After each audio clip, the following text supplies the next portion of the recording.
In 1988, biker gangs began settling in a small town in Ohio, disrupting the peace with their presence. One night, without warning, a shocking murder took place. When local police realized that a notorious biker gang might be involved, they turned to the FBI's Organized Crime Division for assistance.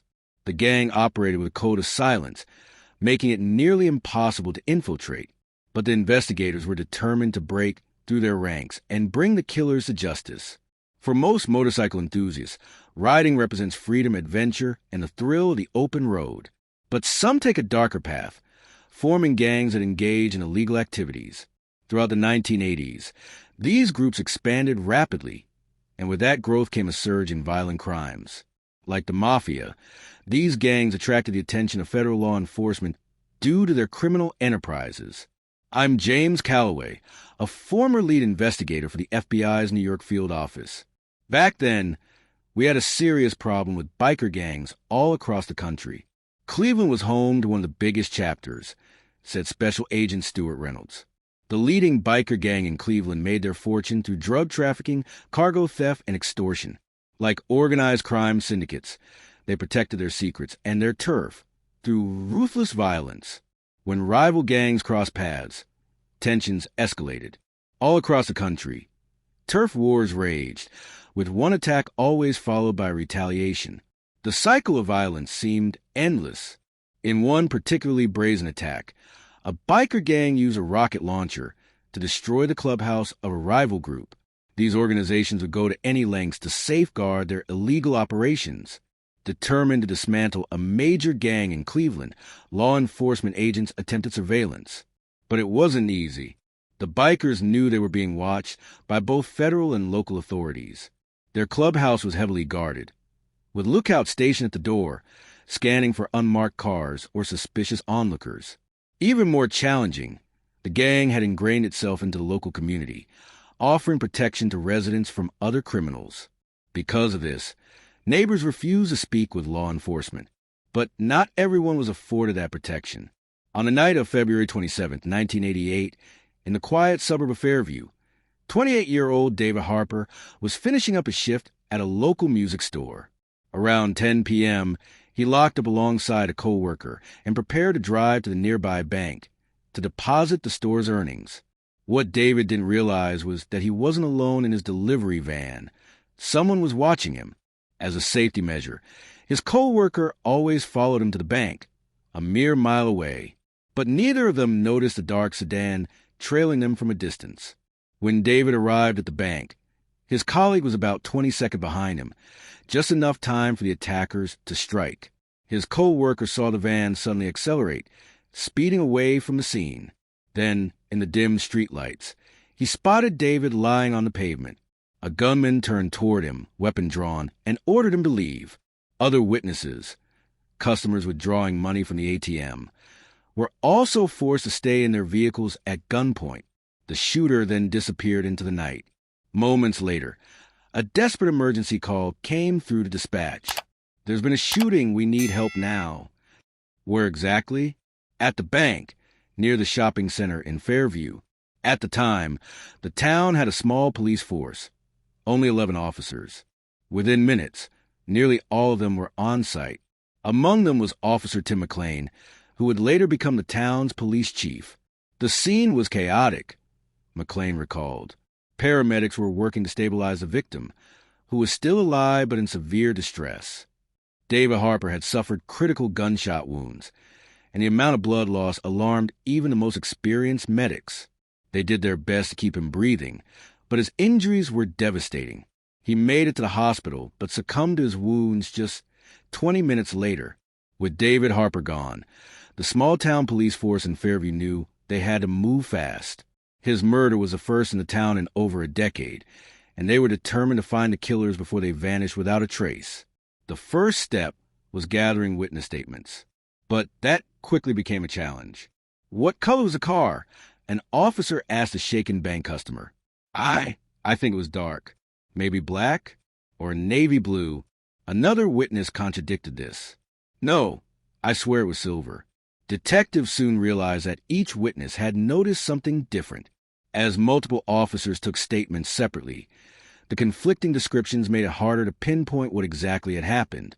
However, after piecing together the testimonies, they concluded that at least 3 attackers were involved. One person waited inside the van with David. A second person followed in the dark sedan. The third was the gunman who threatened the witnesses. David's co-worker, the last person to see him alive, described the armed man as possibly Asian or Hispanic. Another witness claimed to have seen David's body pushed from a van before it sped away. With this limited information, officers deployed a K-9 unit to search for clues.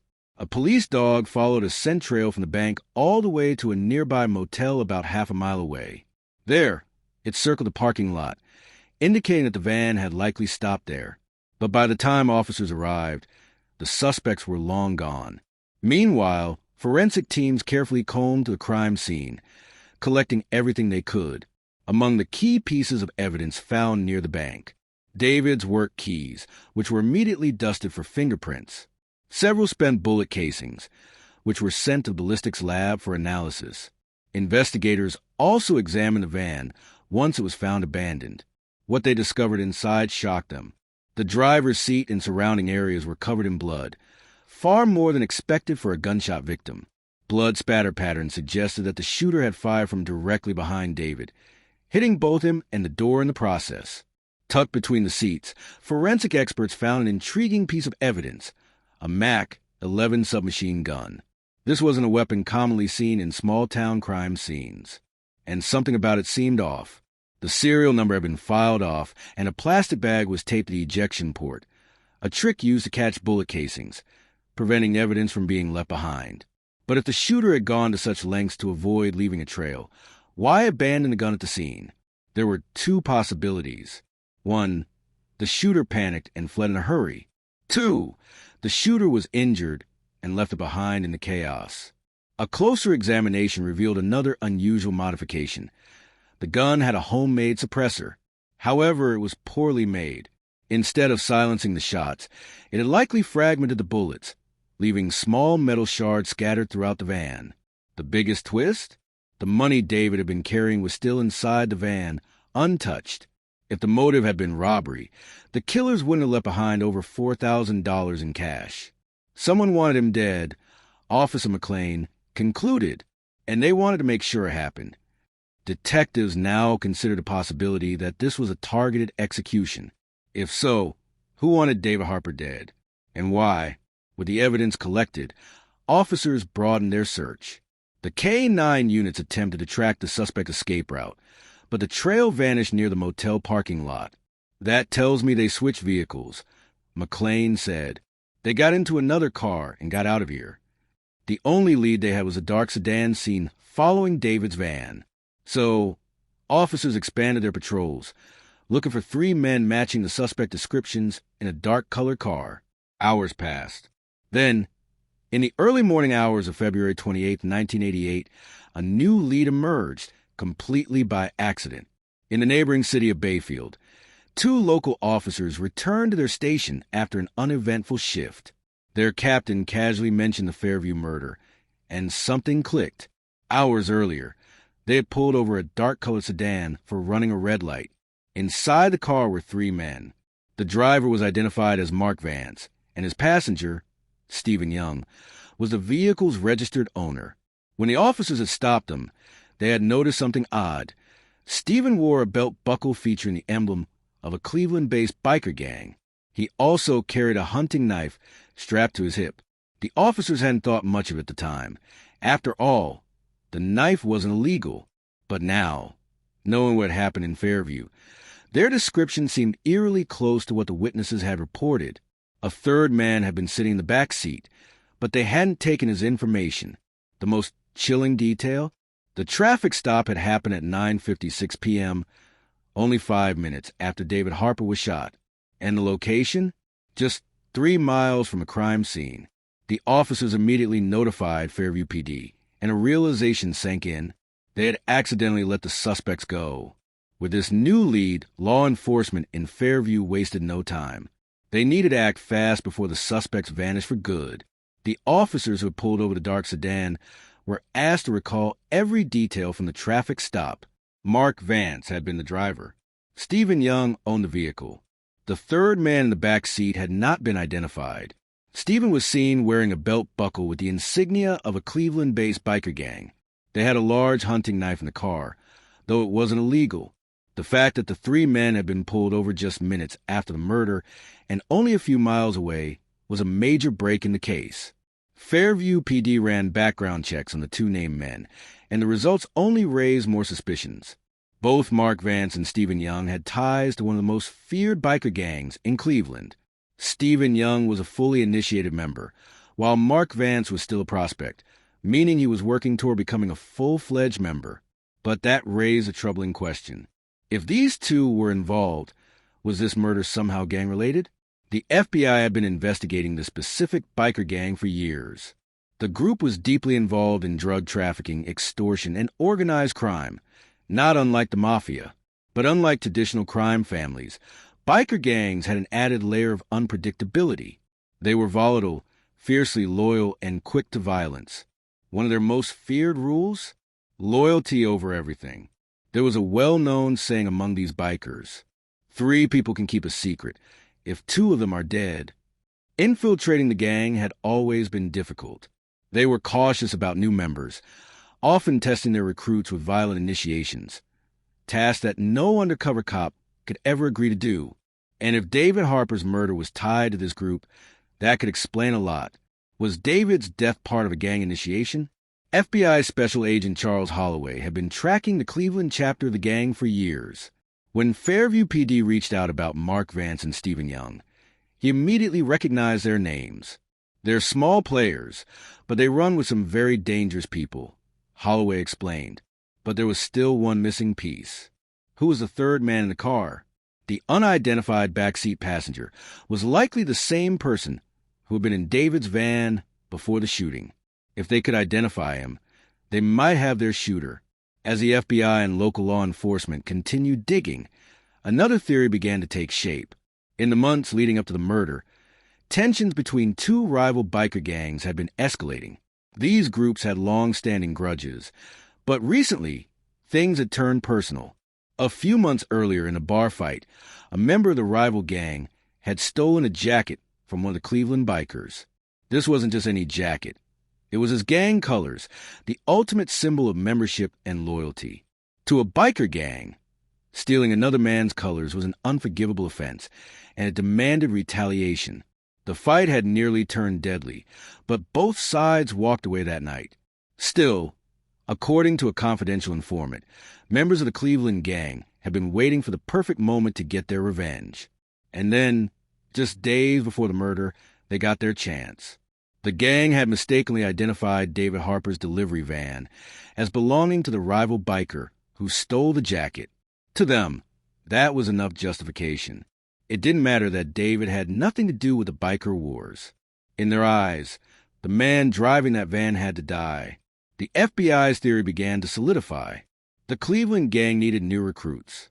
To earn their place, prospects like Mark Vance had to prove their loyalty through acts of violence. The murder of David Harper was part of an initiation, a show of force and loyalty to the gang. The real target was someone else, but once a mistake was made, they couldn't back out. The timing made perfect sense. Shortly after the murder, the Cleveland gang held an initiation ceremony, formally welcoming 2 new members. Special Agent George Steinbach, another FBI investigator on the case, later confirmed. We got information from multiple sources that at least 2 new members had been fully patched in, just days after David Harper was killed. This wasn't a coincidence. The initiation theory now seemed like a terrifying reality. Now that they had a working theory, investigators needed to connect Mark Vance, Stephen Young, and the mystery third suspect to the crime scene. That meant more surveillance, more forensic work, and most importantly, more evidence. The FBI's organized crime unit had been monitoring the Cleveland biker gang for years. They had informants on the edges of the group, but getting deep inside had always been a challenge. However, as the investigation into David's murder ramped up, a breakthrough came from an unexpected source, a trusted associate of the gang who was willing to talk. This informant, whose identity remained protected, confirmed what investigators had suspected. The gang had ordered an initiation killing. David was the wrong target. But once they realized their mistake, they had to go through with it to maintain their reputation. The third man in the car was none other than John Brooks, another gang prospect. With John Brooks's name now on the suspect list, authorities began tracking him down. But there was one big problem: he had disappeared. Unlike Mark Vance and Stephen Young, who had been spotted driving around, Brooks had seemingly vanished after the murder. His family told investigators that he had left town just a day after the killing. When asked why, they gave conflicting stories. Some claimed he was on vacation. Others said he had gotten injured at work and was resting. Then came the most telling clue. John Brooks had been seen wearing his arm in a sling. Investigators immediately connected the dots. Could it be that John Brooks had injured himself during the attack? And if so, could his blood be in David's van? If they could find him and test his DNA, they might have irrefutable proof that he was inside the van during the murder. The race was on. The FBI now had 3 key suspects, but they needed John Brooks in custody before he could disappear for good. With John Brooks identified as a missing third suspect, law enforcement across Ohio was put on high alert. The FBI and local police had already been keeping an eye on Mark Vance and Stephen Young, but Brooks had seemingly vanished into thin air. For weeks, agents tracked his known associates, monitored biker clubhouses, and checked places where he was known to frequent, but there was no sign of him. Investigators suspected that the Cleveland gang was helping him hide. If Brooks had been directly involved in a botched gang hit, they might have decided to keep him off the radar until things cooled down. Still, they had one big clue: his injury. Multiple family members had claimed Brooks had hurt his arm at work, but his employer had no record of any accident. And more importantly, he hadn't shown up to work since the night of the murder. Investigators also discovered something else. Brooks had told his family that he was leaving town for a while. This meant only one thing: he was on the run. While his friends in the biker gang may have helped him stay hidden, Brooks made a mistake. About 2 weeks after the murder, a bank fraud investigator in Eastlake, Ohio, contacted the police. He had been looking into Mark Vance for a completely unrelated case, a loan fraud scheme, when he noticed something interesting. During his investigation, he found that Vance had recently withdrawn a large sum of cash, and shortly after, John Brooks's name appeared on a motel reservation in a nearby town. Bingo! John Brooks was still in the area. With this information, the FBI began surveilling the motel where Brooks was believed to be staying. Agents checked security footage from a nearby gas station and fast food restaurant and confirmed that Brooks had been seen in the area just days earlier. Now, they just needed a search warrant to enter the motel room. But before they could get it, Brooks was gone. A maid at the motel reported that he had checked out early that morning. Frustrated but not discouraged, agents expanded their search radius. They checked bus stations, train depots, and toll booths leading out of state. But John Brooks was always one step ahead. Weeks turned into months. The case wasn't growing cold, but the longer he was gone, the harder it would be to track him down. And then, on March 14, 1988, everything changed. Brooks's lawyer called the FBI office in Cleveland. His message was simple. John Brooks knew the FBI was after him, and he was ready to turn himself in. 2 days later, on March 16, 1988, Brooks walked into the FBI field office in Cleveland. Agents immediately noticed something odd. Instead of a cast or bandages, Brooks had a brand new tattoo on his upper arm, right over the spot where he was rumored to be injured. Had he gotten the tattoo to hide a wound? There was only one way to find out. FBI agents presented Brooks with a court order for a full medical examination, including blood and hair samples. At first, Brooks protested, but with no legal way to refuse, he had no choice. A doctor examined his arm, confirming that he had suffered a recent injury, though it was already healing. And the most important part? A small scar was visible beneath the ink. By now, investigators already had plenty of circumstantial evidence tying Brooks to murder. Witness descriptions of a third suspect in the van, his sudden disappearance after the killing, his injured arm, which lined up with the theory that the shooter had been hurt by bullet fragmentation from the faulty suppressor. But they needed direct, undeniable proof. That's where DNA technology came in. In 1988, the FBI was just beginning to experiment with forensic DNA analysis. It was a cutting-edge technique, one that had never been fully tested in a murder trial. Dr. Bruce Maddox, a leading forensic expert, was one of the few scientists pioneering this new method. The idea was simple, he explained. DNA carries a unique genetic fingerprint. If we could match blood found in the van to a suspect's DNA, it would be as strong as a fingerprint linking them to the crime. The FBI's lab compared the blood found inside David Harper's van, the blood found in the back seat of Stephen Young's car, the DNA sample taken from John Brooks's medical exam. When the results came back, the answer was clear. The blood found at the crime scene matched John Brooks. It was the first time in history that forensic DNA evidence was used to tie a suspect to a crime. And with that, the final piece of the puzzle was in place. Armed with DNA proof, forensic evidence, and witness statements, authorities were finally ready to take down all three suspects.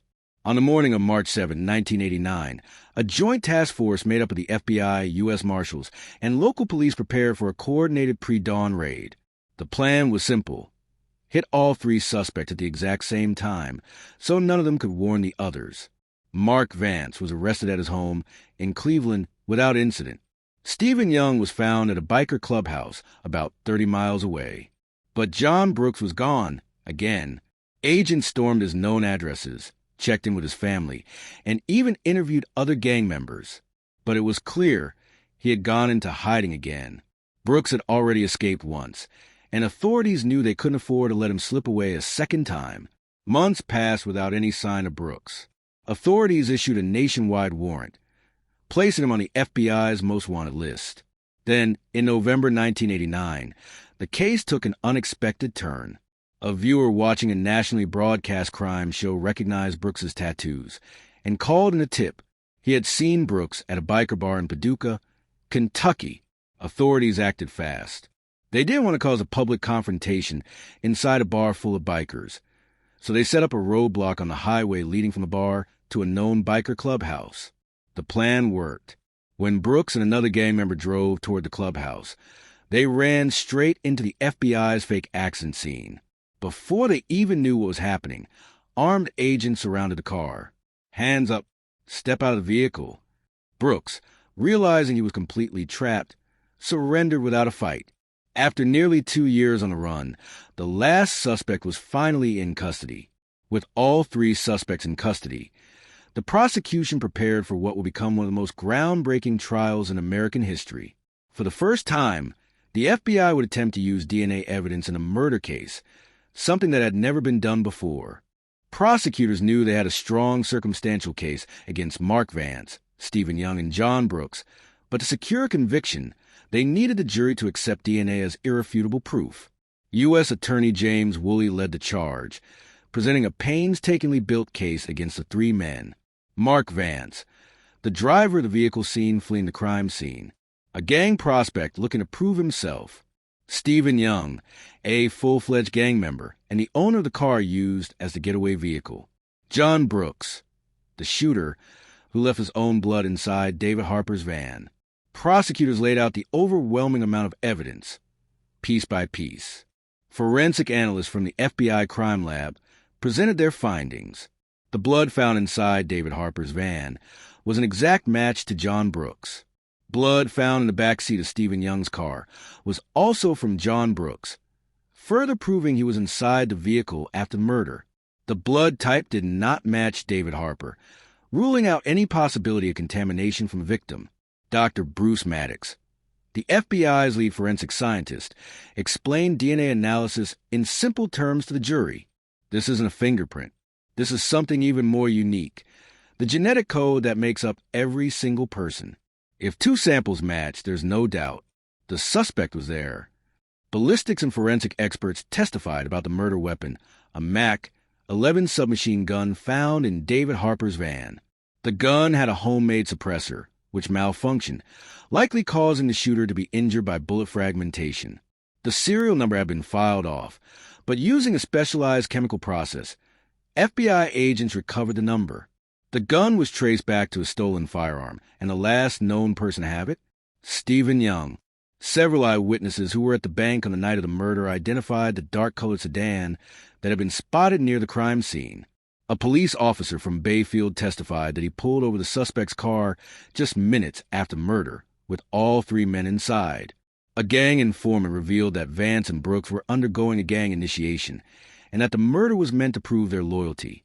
Surveillance footage from a motel where Brooks was hiding showed Vance withdrawing money shortly before Brooks checked in. The defense tried to poke holes in the case, arguing there were no eyewitnesses who could 100% identify the shooter. DNA evidence was too new to be reliable in court. The gang informant could have been lying to save himself. The murder could have been a robbery gone wrong. But the prosecutors shut down every argument with scientific proof. The biggest challenge to the prosecution was getting the DNA evidence accepted. Since forensic DNA analysis was still new, the defense argued that it wasn't reliable enough to be used in a murder trial. For weeks, experts from both sides debated in pretrial hearings.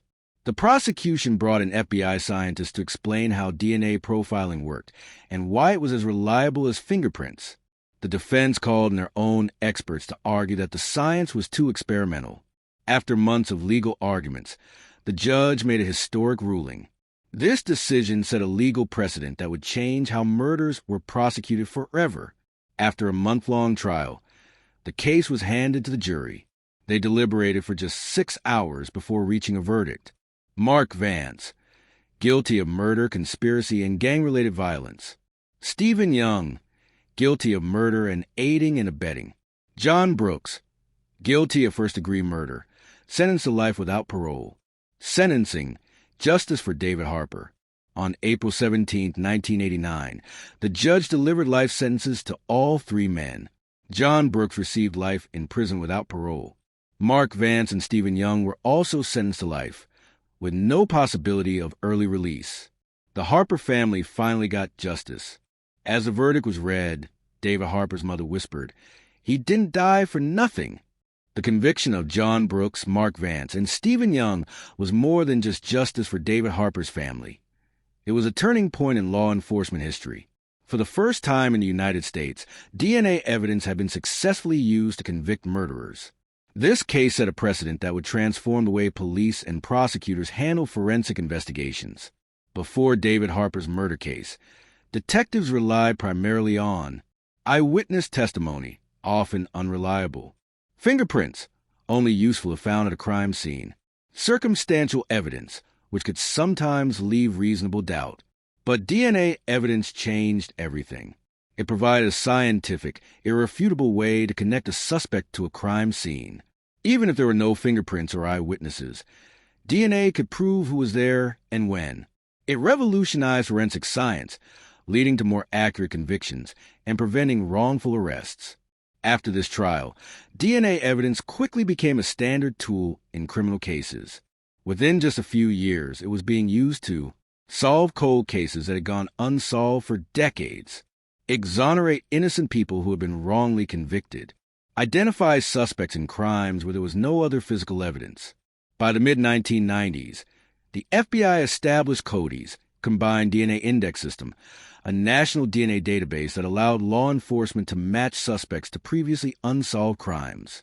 Today, nearly every major criminal case relies on DNA testing to confirm or rule out suspects. And it all started with this case. John Brooks remains in federal prison, serving a life sentence without parole. Mark Vance died in prison in the early 2000s due to health complications. Stephen Young filed multiple appeals, but all were denied. He remains incarcerated. David Harper's family, devastated by a senseless murder, eventually found some peace in knowing that justice was served. His mother later became an advocate for victims' rights, helping push for stronger forensic evidence laws to ensure that future cases wouldn't rely solely on witness testimony.